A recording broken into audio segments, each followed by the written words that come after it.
Thank you for joining us for the Strathcona County Diversity Committee's Interfaith Harmony Week.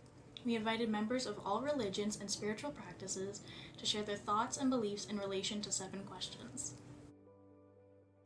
Over Interfaith Harmony Week, February 1st to 7th, 2021, we are shaping the responses we received by focusing on one question each day. Our hope is that through these presentations, we will all learn a bit about our neighbors. It is through knowing about and understanding the beliefs of others and how those beliefs guide their daily lives, and that we can build a community which is supportive and welcoming. The videos have not been edited. The beliefs and opinions expressed in them are solely those of the speakers and not necessarily those of other members of their faith community or of Strathcona County Diversity Committee.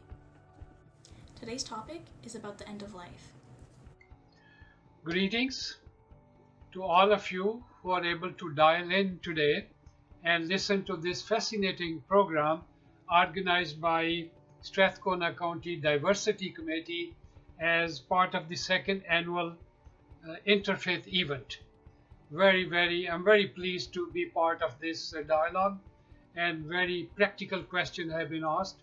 So in this short video, I am going to answer the questions about the end of life belief. What do I believe about the end of life and rituals of my spiritual practice related to end of this life? Of course, as a Muslim, I believe that this life is temporary abode on this earth. Our holy book repeatedly mentioned that this life is like a sport and enjoyment. The real life is in the hereafter. But of course, we plan this life and hope that the later life or the after the end, the life will be. Of course, that's a journey which will continue in a different dimension, different shape. So in the Islamic system, we believe that there is a creator, God the Almighty. We call it Almighty, Master of the Day of Judgment. We believe in Him. He guides our life. We seek help from Him, advice from Him, so that journey of life could be easier. But of course, ultimately, I have to die. Everybody has to die. All of us are going through the same cycle. But unfortunately, we don't understand this, although it's happening in front of us.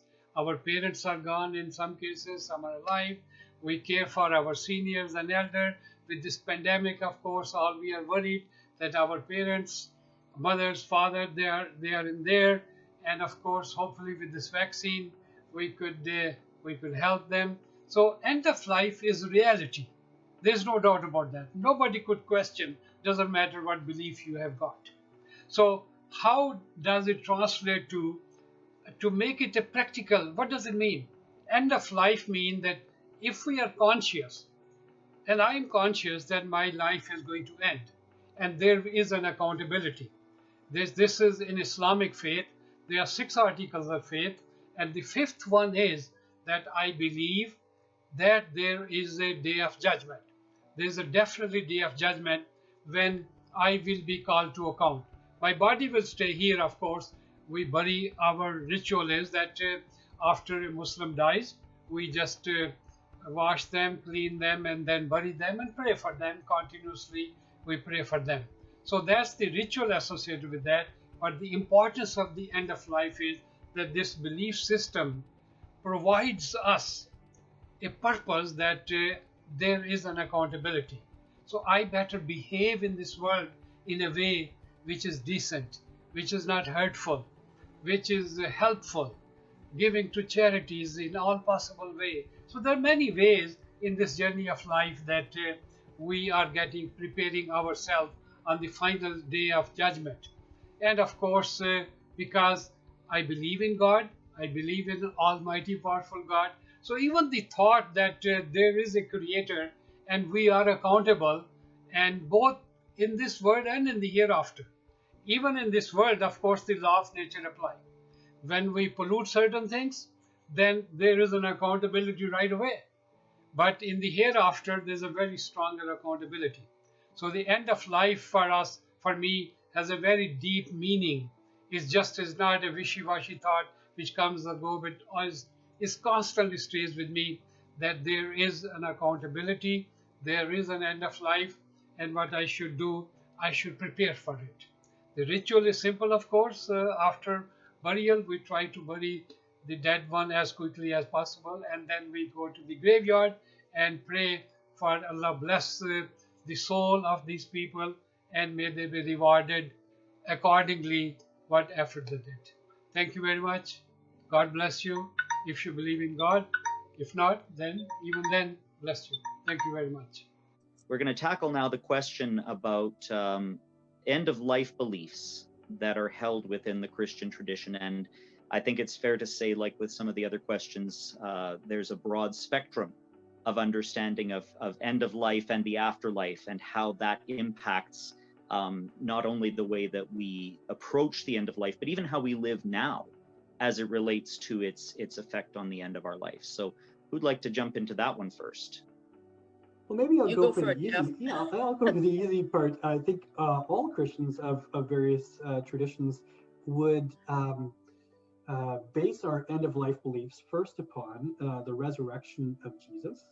And secondly, I think we would offer a somewhat distinctive belief in that we believe in a bodily resurrection, where whatever happens, immediately after death, there's lots of different discussions there. But when all the dust is settled, so to speak, we believe that our body and spirit will be together forever as individuals. So that's something quite, I think, perhaps unique in the Christian tradition. And again, that's based upon the bodily resurrection of Jesus Christ himself.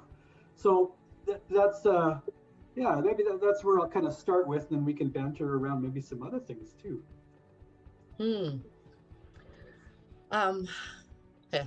The United Church has a faith statement called a New Creed, and it the very end of it says, "In life, in death, in life after death, we are not alone. We thanks be to God." So very clearly we have a sense that there is life after death.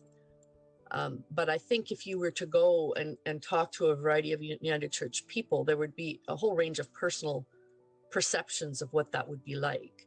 And so it's a little open-ended for us. I mean, there's definitely the sense that we journey with God as we cross over a threshold at the end of our finite life, but there's an infinite life that we go into after.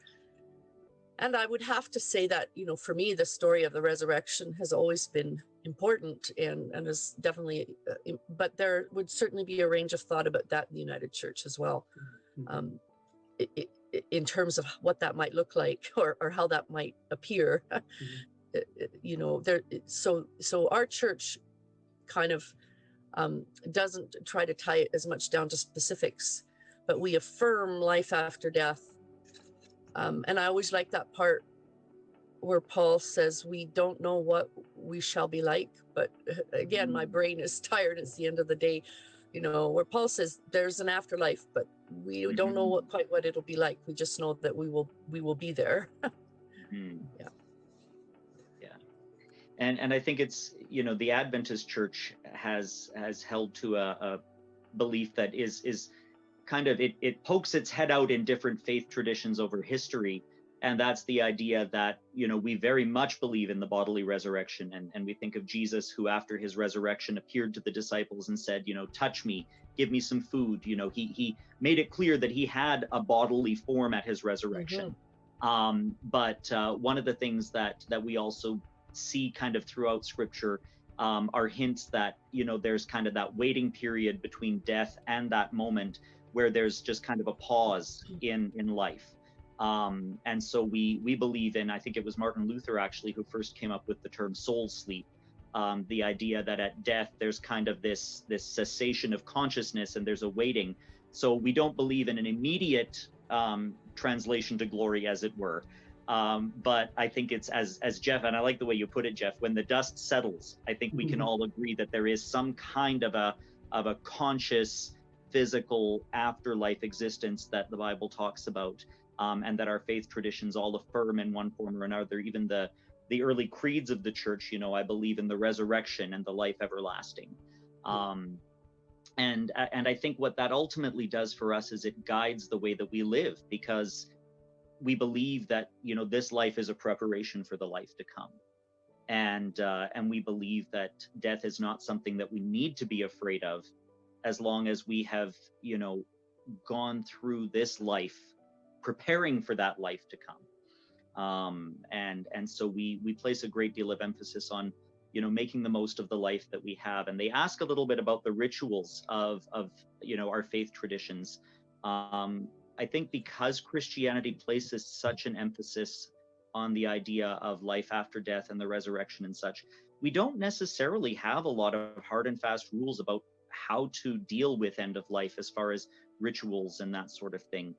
Is there anything in your own faith traditions that kind of captures that particular aspect? Yeah, not really so much. Maybe I can speak for some other faith groups. I know that Catholics, for example, have a classic 7 sacraments that they really emphasize and pay attention to well. And one of them has to do with the imminence of death, where often a priest might come and lead a particular ritual. I'm not a Catholic priest myself, so I can't speak to the specifics of it, but I know that they have such a thing there. But Brett, I'm not sure about you, but yeah, we don't necessarily have anything really specific there, besides some of the familiar phrases and words that people maybe often hear about in a funeral or a graveside service.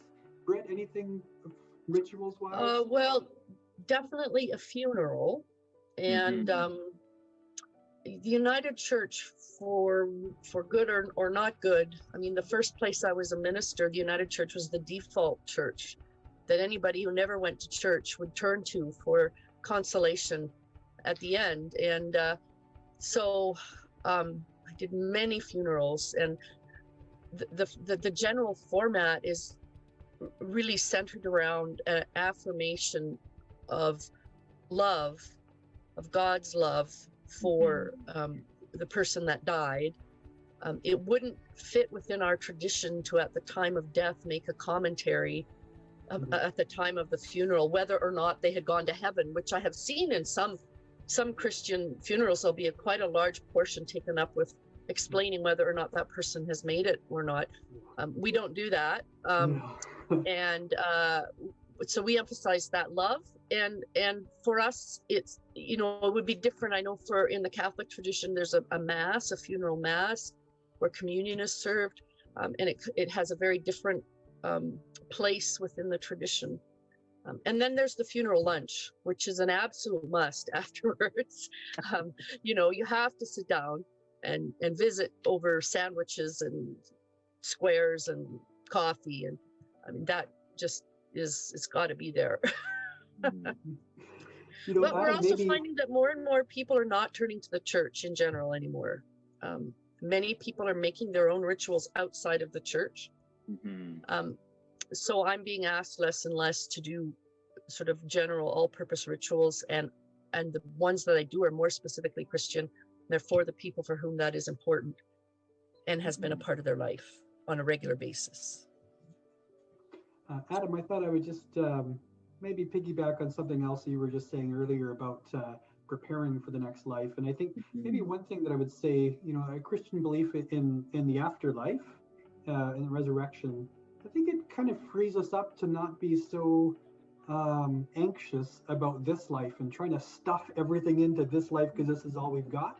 It actually frees us up to serve other people and be selfless in this life because there's more. And there's something about that I think that frees us up in that way. So maybe I'll conclude my comments with that.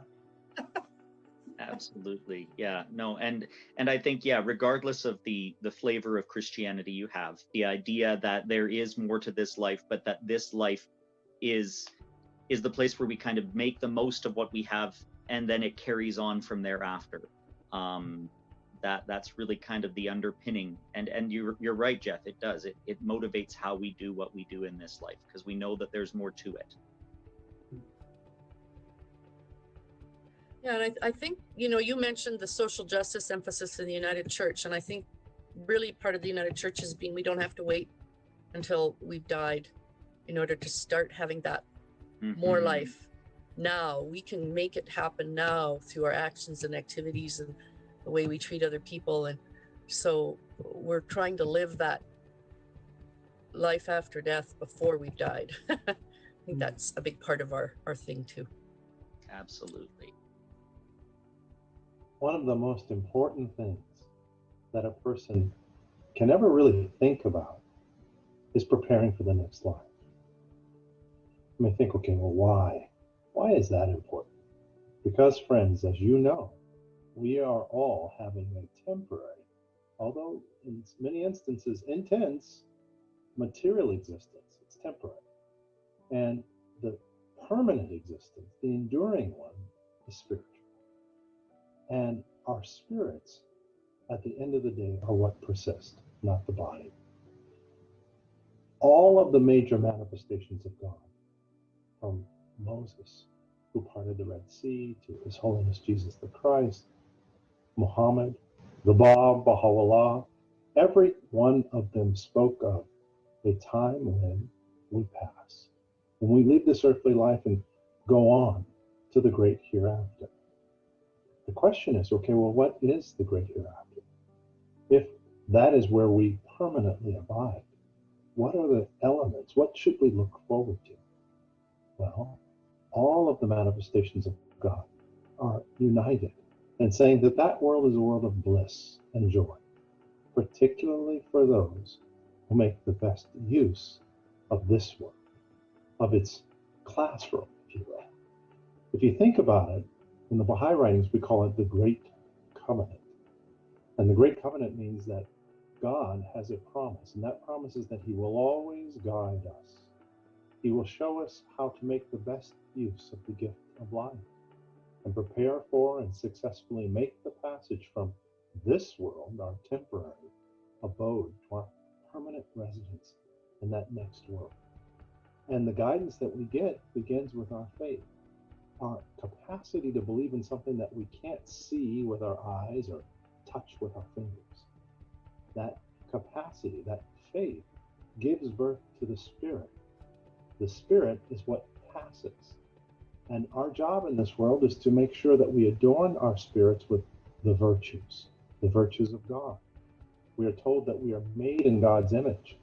Well, the specifics of that image are things like honesty, love, kindness, generosity, patience, forbearance. These things we do acquire through the spirit of faith and meeting the trials and challenges that come our way. For there is no man or woman that passes this world without encountering trials, tests, and difficulties. Our job is to meet them with our faith and to use the potential of manifesting virtue to overcome these challenges. If we do so, our spirit becomes strong and beautiful.